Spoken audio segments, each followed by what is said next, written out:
नमस्ते, प्रणाम, हर हर महादेव। हमारी सभी माता और बहनों और जो भी हमारे इस गीत को सुन रहे हैं, आप सभी का सीमा देहाती लोकगीत चैनल में स्वागत है।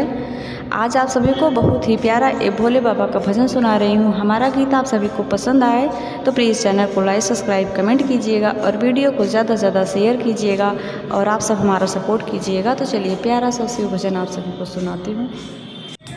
हमरा भोला जी के माड़ही महाल लागेला, हमरा भोला जी के माड़ही महाल लागेला। हवा झूरा झूरा बहे त सुघर लागेला, हवा झूरा झूरा बहे त सुघर लागेला। हमरा भोला जी के माड़ही महल लागेला, हवा झूरा झूरा बहे त सुघर लागेला, हवा झूरा झूरा बहे त सुघर लागेला। झूर झूर हवा चले जैसे चले कूलर, झूर झूर हवा चले जैसे चले कूलर। मड़ही में खुश बाड़े कार्तिक गणेश जी, मड़ही में खुश बाड़े भोला के परिवार जी। हो यही जा सब परेशानी देखा हाल भइल बा, यही जा सब परेशानी देखा हाल भइल बा। हवा झूरा झूरा बहे त सुघर लागेला, हवा झूरा झूरा बहे त सुघर लागेला।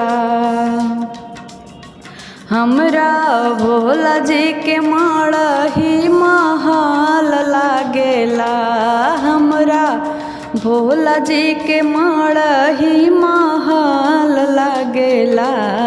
हवा झूरा झूरा बहे त सुघर लागेला, हवा झूरा झूरा बहे त सुघर लागेला। चढ़ते चैतवा भोला जैसे जारे आगी, चढ़ते चैतवा भोला जैसे बरे आगी। मन करे भोला जैती घरवा से भागी, मन करे भोला जैती घरवा से भागी। अब महला में रहल मुश्किला भइल बा, यही जा महला में रहल मुश्किला भइल बा। हमरा भोला जी का माड़ही महल भइल बा, हमरा भोला जी के माड़ही महल भइल बा। हवा झूरा झूरा बहे त सुघर लागेला, हवा झूरा झूरा बहे त सुघर लागेला। हमरा भोला जी के माड़ही महल लागेला, हमरा भोला जी के माड़ही महल लागेला। हवा झूरा झूरा बहे त सुघर लागेला, हवा झूरा झूरा चले त सुघर लागेला। हम का त भोला जी माड़िए मन भावे, हम का त भोला के मड़िए मन भावे। पक्का मकान हमरा मनाही ना भावे, पक्का के मकान हमरा मनाही ना भावे। हो रौरे चरनी में रहल हमरा धन भइल बा, हमरा चरनी में रहल रउए धन भइल बा रउवे चरनी में रहल हमरा धन भइल बा। हमरा भोला का माड़ैया महल भइल बा।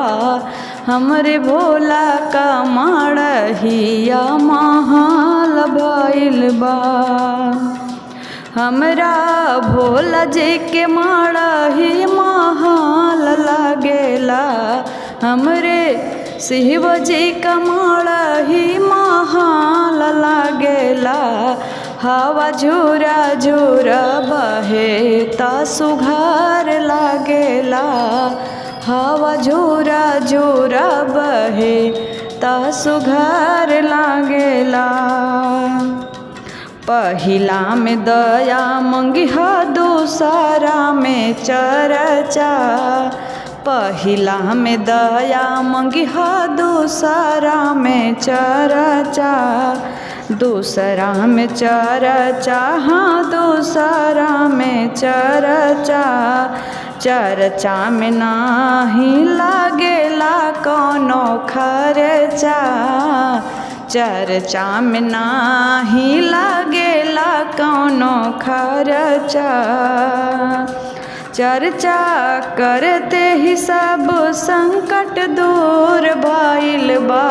हाँ जी चर्चा करते ही संकट सब दूर भइल बा। हमरा भोला जी का माड़ही महल भइल बा। हमरा भोला जी का माड़ही महल भइल बा।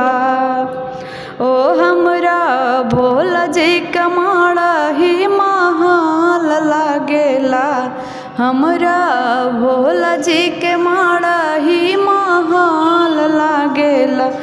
हवा झूरा झूरा बहे ता सुघर लागेला। हवा झूरा झूरा बहे ता सुघर लागेला।